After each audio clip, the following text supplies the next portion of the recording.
Because I'm him. You're her. I'm her.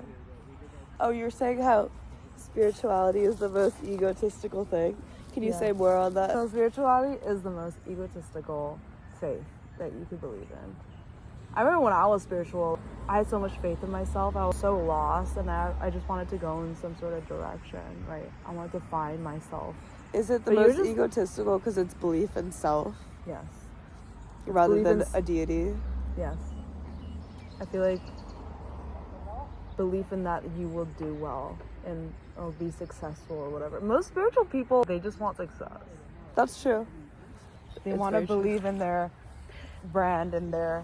It's true, because most of spirituality is like everything that is meant to happen is happening regardless of what you're putting into a situation, what morals you're putting into the situation. As long as it's feeding your end goal of success, it's the right thing.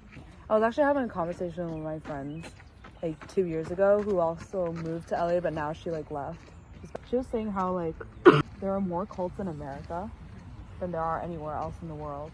That makes sense. The individuality in a person, and where all these lost people are trying to find like some sort of ground to hold on. And that makes sense. Whatever we're spiritual about has to do with like the country we're in, culture. Like, other countries are praying for different things than Americans are. But because we're capitalistic, we direct our spirituality towards capitalism in ourselves, And also, I guess we have the most space for like religious freedom, expression, whatever. Yeah, but the individuality for sure. Yeah, and with individuality breeds a lot of narcissism.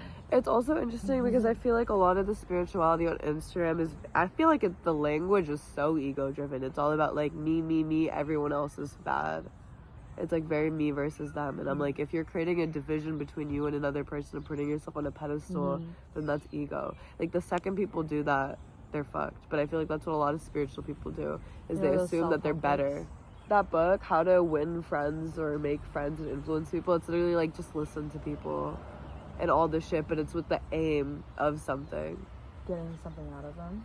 Yeah. Or like using that against them or something. Or it's listening to them for the purpose that they like you rather than listening to them with the purpose of listening, which is much more human and genuine. Like, this is insane. One of them was like, why men love bitches, and I was like, I'm sorry, I'm not doing any of this. Like, men from Jupiter, women from some bullshit. And I was like, if you are reading from a self-help book, you're lost.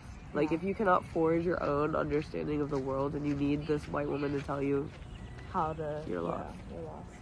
And it's okay to be lost. We often all are. Yeah. But that's why people seek for guidance, right? Yeah. But then they realize that like no one can actually help them. They can only help themselves. So but because of all of our own mental barriers, and I feel like helping yourself is hard because you can go in rabbit holes, which is within your own brain. Yeah. And I guess because community is so weak, it's hard to talk to other people. So everyone's delusional here. I stand by this.